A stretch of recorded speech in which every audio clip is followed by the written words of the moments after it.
거대한 사회적 위기를 수습하는 장면을 한번 상상해 보시겠어요? 네, 위기 수습 장면이요. 우리가 보통은 막 잘 정돈된 법정이나 수많은 카메라 플래시가 터지는 그런 현대적인 기자회견장을 떠올리잖아요. 책임자가 단상에 딱 올라가서 마이크를 잡고 아주 논리정연하게 잘못을 지적하는 그런 거예요. 맞아요. 그리고 앞으로의 해결책을 쫙 발표하는 그런 아주 깔끔하고 통제된 상황을 기대하죠. 네네. 사건의 인과관계가 명확하게 밝혀지고 어떻게든 제도가 잘 작동하고 있다는 그런 안도감을 주는 장면 말입니다. 우리가 흔히 기대하는 아주 전형적인 위기 관리의 모습이네요. 이성적이고 절차적이고 또 철저하게 통제된 어떤 카타르시스죠. 근데 만약 그 위기의 현장이 잘 정돈된 법정이 아니라 폭우가 막 쏟아지는 차가운 광장이라면 어떨까요? 아, 폭우가 쏟아지는 광장이요? 네, 수만 명의 사람들이 살을 내이는 추위랑 압도적인 죄책감에 벌벌 떨고 있고 막 어떤 사람들은 진흙탕에 엎드려서 통곡하고 있는 그런 아수라장 말입니다. 와, 상상만 해도 아주 혼란스럽네요. 오늘 저희가 본격적으로 파헤쳐볼 2500년 전의 고대 기록, 그러니까 에스라 10장의 실제 무대가 바로 그렇습니다. 이게 단순히 어떤 종교 문헌이 아니거든요. 그럼요. 단순한 도덕적 교훈으로만 접근하면 이 문헌의 가장 중요한 핵심을 놓치게 됩니다. 맞아요. 한 공동체가 치명적인 국가적 위기 앞에서 어떻게 이성을 잃고 감정을 폭발시키는지, 또 어떻게 다시 차가운 관료주의로 돌아가서 살아남는지를 보여주는 아주 생생한 재난보고서죠. 사실 이 기록은 그 페르시아 제국이라는 거대한 패권 국가 아래서 간신히 고향으로 돌아온 소수민족의 처절한 생존기입니다.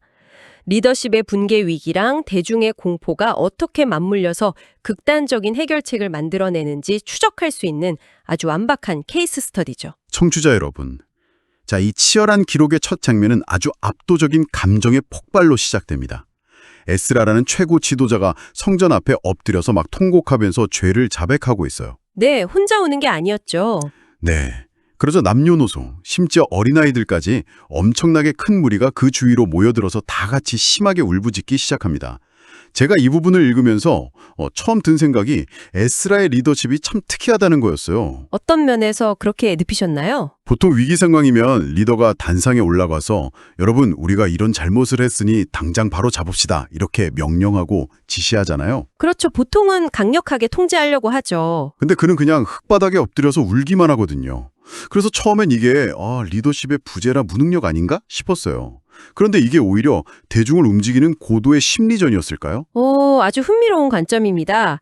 그걸 무능력이라기보다는 그 에스라가 보여준 극도의 어떤 가시적인 슬픔이 백성들에게 스스로 생각할 수 있는 심리적 공간을 열어주었다. 이렇게 분석하는 게 타당할 것 같습니다. 아, 심리적 공간이요? 네. 만약 최고 지도자가 사람들을 향해서 막 손가락질하고 호통치면서 정죄했다면 군중은 방어적으로 변하거나 변명거리를 막 찾았을지 모릅니다. 아, 맞아요. 혼나면 일단 핑계부터 대고 싶어지니까요. 그렇죠. 하지만 권력을 가진 자가 스스로 가장 취약한 모습을 드러내면서 공동체의 죄를 자기 통곡으로 깨어났잖아요. 이때 백성들은 그저 지시를 받는 수동적인 입장에서 벗어나서 스스로 자신들의 행동을 돌아보게 된 거죠. 그러니까 지시나 명령이 아니라 아주 극도의 취약함을 공유해서 대중 스스로 답을 찾게 만들었다는 거군요. 근데 진짜 놀랍게도 그 공간을 비집고 나온 제안이 엄청납니다. 스가냐의 제안 말씀이시죠? 네, 맞아요. 엎드려 오는 에스라 대신에 군중 속에 있던 엘람 자손 스가냐라는 일반 평민이 불쑥 나서서 엄청난 제안을 던집니다. 아주 극단적인 제안을 하죠. 우리가 이방 여자를 아내로 삼았으니 그 아내와 그들에게서 낳은 아이들까지 전부 내쫓아버리자는 거예요. 솔직히 여러분, 현대의 렌즈로 보면 이거 진짜 지독한 배타주의나 제노포비아로 보일 수 있거든요. 현대의 기준으로는 완전히 잔혹한 인종차별적 발언으로 들리죠. 네, 일반 백성이 대체 왜 이런 파교적인 해결책을 먼저 입 밖으로 꺼낸 걸까요? 당시에 이방인과의 결혼이 그토록 치명적인 위협이었나요? 그 질문에 답하려면 당시 이 공동체가 처했던 지정학적 그리고 사회 경제적인 현실을 짚어봐야 합니다. 아, 종교적인 이유만 있는 게 아니었군요. 그럼요. 바벨론 포로 생황에서 간신히 예루살렘으로 귀환한 이 사람들은 거대한 페르시아 제국 안에서 정말 작고 연약한 소수 집단이었습니다. 주변에는 이미 수십 년간 그 땅에 자리 잡고 있던 다른 민족들이나 기득권 세력들이 쫙 포진해 있었고요. 완전 사면초가 상태였겠네요. 맞습니다. 이런 상황에서 이방인과의 통혼은 단순히 피가 섞이는 문제가 아니었어요. 고대 사회에서 결혼은 곧 재산권, 특히 토지 상속과 아주 직결되거든요. 아, 땅이 넘어가는 문제였군요. 네. 귀환민들의 토지가 이방 가문으로 넘어가거나 반대로 외부의 다신교 문화가 가정 내로 깊숙이 침투하게 되면 이들이 간신히 재건하려는 독자적인 정체성은 문자 그대로 한 세대 만에 완전히 소멸할 수밖에 없는 상황이었던 겁니다. 아, 그러니까 종교적 순수성이라는 명분 이면에는 이 작은 공동체가 흡수 통폐합돼서 역사에서 아예 지워질지도 모른다는 극도의 생존공포가 깔려 있었던 거네요. 정확합니다. 스가냐가 우리가 범죄하였으나 이스라엘에게 오히려 소망이 있다 이렇게 말한 것도 다 이유가 있습니다. 어떤 이유죠? 그들의 헌법인 율법을 다시 강력하게 작동시켜야만 국가적 소멸을 막을 수 있다는 아주 절박한 외침이었던 겁니다. 그들에게 율법은 단순한 도덕 지침이 아니라 국가보안법이었으니까요. 헌법을 위반하는 걸 방치하면 국가 기틀이 무너지는 거다, 뭐 이런 거군요. 그래서 가장 고통스러운 방식이더라도 썩은 부위를 도려내자고 한 거네요. 네, 소수 공동체가 살아남기 위한 아주 뼈아픈 결단이었던 거죠. 근데 여기서 리더십이 갑자기 전환되는 대목이 진짜 흥미진진합니다. 군중 속에서 그 극단적인 제안이 딱 나오자마자 슬픔에 빠져 울기만 하던 에스라가 갑자기 바닥에서 팍 일어납니다. 태세 전환이 엄청 빠르죠. 네, 그리고 제사장들이랑 레위 사람, 온 무리에게 방금 그 평민이 한 말대로 행하겠다고 맹세를 강요하고 바로 실행에 옮겨버립니다. 에스라가 대중의 감정이 식기 전에 그 뜨거운 에너지를 맹세라는 제도로 굳혀버린 겁니다.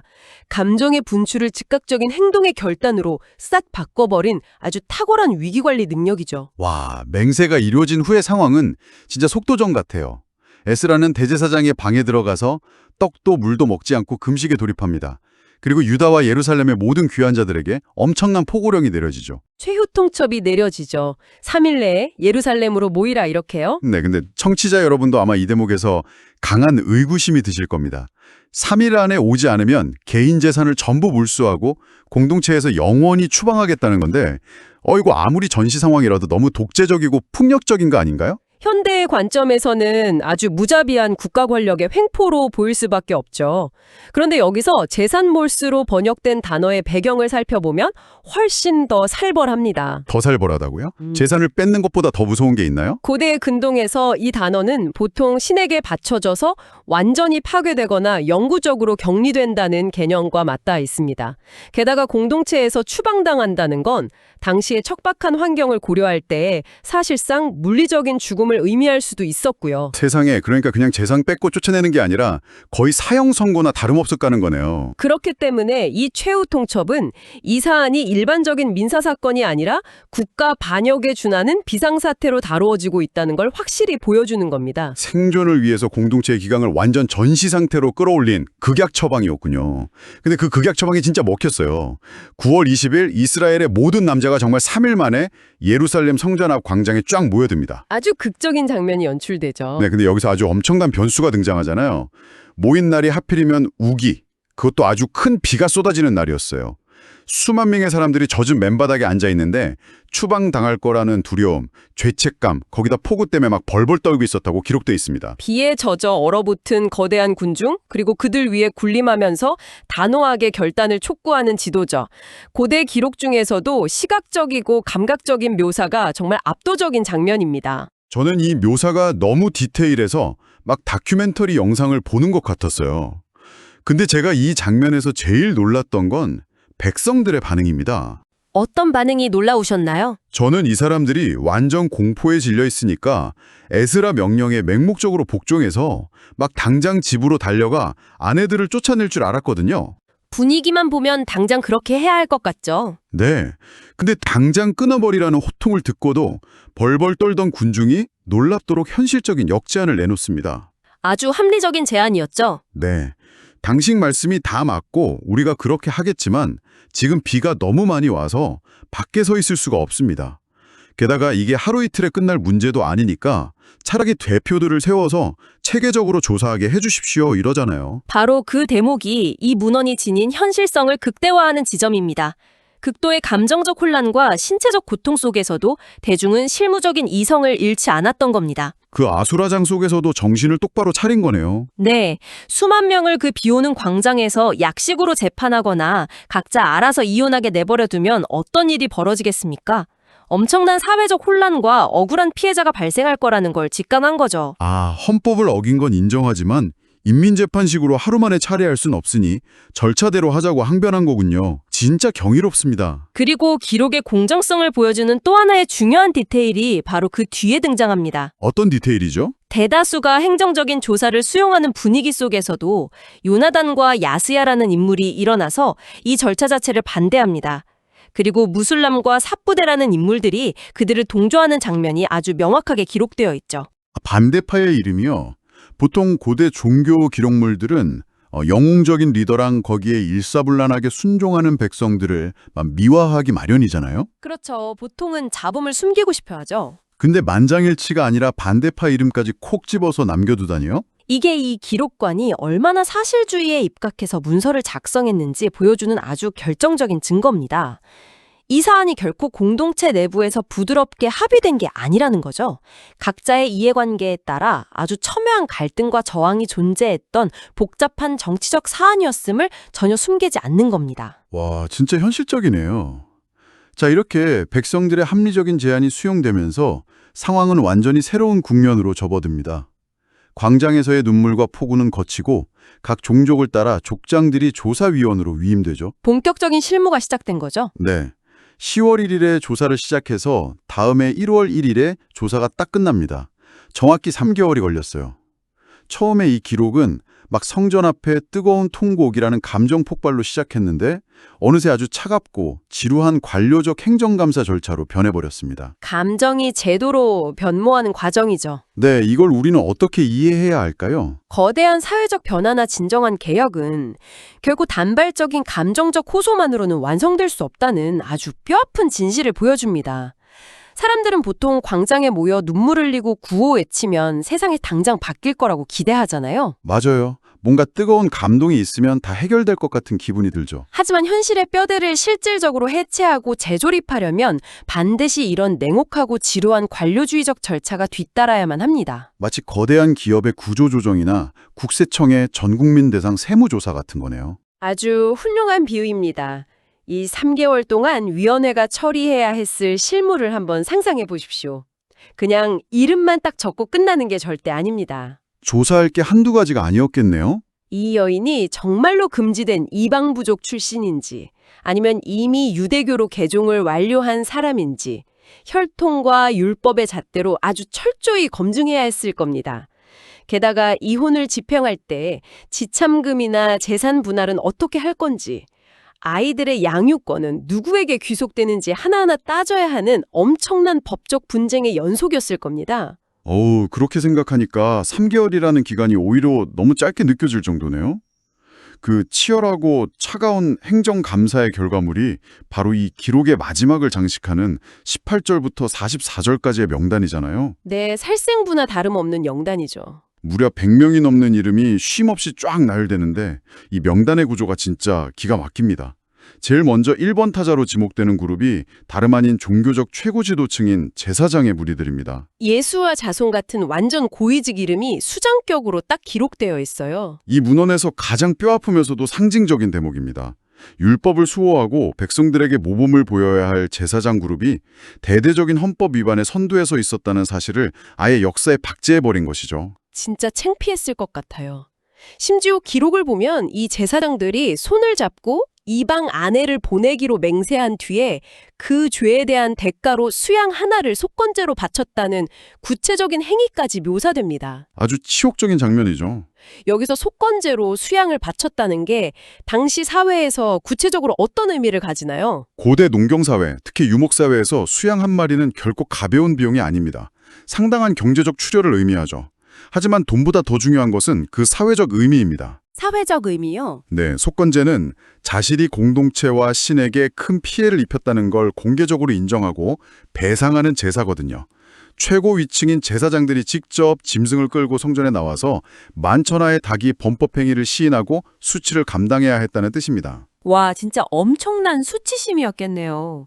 그 제사장들을 시작으로 성전에서 일하는 레위 사람, 노래하는 자, 문지기, 그리고 일반 평민들까지 신분 고하를 막론하고 이름이 전부 다 기록됩니다. 예외가 없었죠. 저는 이 명단을 보면서 약간 고대의 블록체인 같다는 생각을 했어요. 당시 양피지나 파피루스 같은 기록 매체가 엄청나게 비싸고 귀했을 텐데 굳이 그 귀한 공간에 100명이 넘는 개인의 이름을 하나하나 다 새겨 넣었다. 이건 누군가 나중에 이 명단을 수정하거나 지울 수 없게 아예 영구적인 공개 장부로 만들어버리겠다는 의지가 아닐까요? 아주 날카로우신 통찰입니다. 고대 기록에 이름이 올라간다는 건 영원한 보존을 의미하니까요. 개인의 입장에서는 대대손손 지워지지 않는 범죄자의 낙인이자 불명예스러운 꼬리표였겠죠. 진짜 평생 지우고 싶은 흑역사였겠네요. 하지만 에스라와 이스라엘 공동체 입장에서는 달랐습니다. 이 명단은 그 어떤 권력자나 고위층도 율법 앞에서는 결코 예외가 될 수 없다는 걸 증명하는 아주 철저한 공정성의 기록인 셈입니다. 지도층부터 평민까지 똑같은 법의 심판을 받았다는 걸 후대에 증명하기 위한 변치 않는 장부군요. 자, 청취자 여러분. 근데 이 숨막히는 행정 기록과 명단을 쭉 따라가다 보면 이 고대 문화는 우리를 완전히 얼어붙게 만드는 마지막 한 문장을 툭 던집니다. 네, 바로 44절이죠. 아마 지금 들으시는 여러분도 이 문장을 들으면 가슴이 철렁하실 겁니다. 제가 읽어볼게요. 이상은 모두 이방 여인을 취한 자라. 그 중에 자녀를 낳은 여인도 있었더라. 이 전체 기록을 통틀어서 가장 짧고 건조하게 쓰였지만 그 어떤 문장보다 가장 무겁고 잔혹한 여운을 남기는 구절입니다. 제 말이요. 앞서 3개월에 걸친 위원회 조사, 속건제로 바친 수양, 또 길고 긴 이름 나열까지 막 철저하게 법률적이고 행정적인 이야기만 계속 이어지잖아요. 그렇죠. 아주 건조한 보고서 같죠. 그러다가 마지막 줄에 이르러서야 갑자기 그 자녀를 낳은 여인, 즉 아이들과 파괴된 가정의 존재를 툭 던져놓습니다. 굳이 왜 이런 씁쓸한 사실을 마지막에 남겼을까요? 이것이 바로 이 고대 문헌이 지닌 압도적인 입체성입니다. 이 문서는 그들이 헌법을 어겼고 공동체의 생존을 위해 대가를 치러야 했다고 아주 단호하게 선언합니다. 개혁의 정당성에 대해 추호의 망설임도 없죠. 네, 전혀 후회하는 기색은 없어요. 하지만 동시에 그 거룩해 보이는 결정 이면에 존재하는 날것의 비극을 결코 덮어두거나 미화하지도 않습니다. 한때 사랑해서 가정을 꾸렸을 아내들, 그리고 방금 막 태어났거나 아버지 품을 파고들었을 그 어린아이들, 와, 진짜 너무 슬픈 장면이네요. 공동체 정체성 수호라는 거대한 대의 명분 아래서 하루아침에 아버지와 생이별하고 쫓겨나야 했던 개인들의 그 비참한 현실을 가감없이 직시하게 만드는 겁니다. 뼈아픈 현실을 절대 부정하지 않는 거군요. 어떤 변명이나 감성적인 포장도 없이 그냥 자녀를 낳은 여인도 있었더라. 이렇게 딱 끝맺어 버리니까 그 위대한 종교개혁 뒤편에 드리워진 짙은 그림자가 진짜 훅 다가옵니다. 역사를 기록한 자는 후대의 독자들에게 진실의 무게를 그대로 넘겨주는 법입니다. 제국의 변방에서 살아남기 위한 국가적 몸부림이 얼마나 냉혹한 희생을 요구했는지, 그리고 시스템이 작동할 때 그 톱니바퀴 아래서 으스러지는 개인의 삶이 얼마나 참혹한지 말입니다. 청취자 여러분, 오늘 우리는 정말 깊은 역사적 텍스트의 심연까지 내려갔다 왔습니다. 에스라가 엎드려 흘린 뜨거운 통곡에서 시작된 회개가 폭우 속에서 두려움에 떨던 군중의 현실 감각과 부딪히는 걸 목격했죠. 네, 감정과 현실의 충돌이었죠. 그리고 그 감정 폭발이 3개월간의 피말리는 관료적 조사로 구조화되는 과정, 고위층 범죄를 낱낱이 기록한 고대의 블록체인 명단까지 아주 속속들이 파헤쳐 보았습니다. 이 오래된 기록은 거대한 위기 앞에서의 수습이 결코 광장의 뜨거운 외침만으로 끝나지 않음을 확실히 증명합니다. 치열한 이견 대립, 차갑고 지루한 행정조사, 또 막대한 경제적 대가와 개인의 지울 수 없는 희생이 반드시 수반된다는 현실 정치의 본질을 완벽하게 보여주었죠. 지금 이 방송을 듣고 계신 여러분의 머릿속에도 아마 많은 생각들이 막 교차하고 있을 텐데요. 마지막으로 이 서늘한 질문 하나를 여러분 마음속에 남겨두고 싶습니다. 네, 생각할 거리가 참 많죠. 오늘 기록의 마지막 문장, 그중에 자녀를 낳은 여인도 있었더라. 이 문장을 다시 한번 떠올려 보십시오. 우리 사회의 흔들리는 기반을 바로잡고 거대한 원칙을 지키기 위해 누군가를 시스템 밖으로 밀어내야만 할 때가 있습니다. 뼈아픈 결단이 필요한 순간이죠. 하지만 그 눈부신 대의 명분과 절차적 정의는 역사적 맥락과는 아무런 상관이 없는 평범한 개인들, 특히 영문도 모른 채 쫓겨나야 했던 어린아이들의 그 돌이킬 수 없는 상실을 과연 어디까지 정당화할 수 있을까요? 참으로 무거운 질문입니다. 이게 대의를 위한 불가피한 희생일까요? 아니면 폭력적인 시스템이 남긴 지울 수 없는 흉터일까요? 오늘 밤 정의와 비극이 충돌하는 이 모순적인 경계선에 대해 한 번쯤 깊이 생각해 보시기 바랍니다. 오늘 저희가 준비한 깊은 이야기는 여기까지입니다. 끝까지 함께해 주셔서 감사합니다.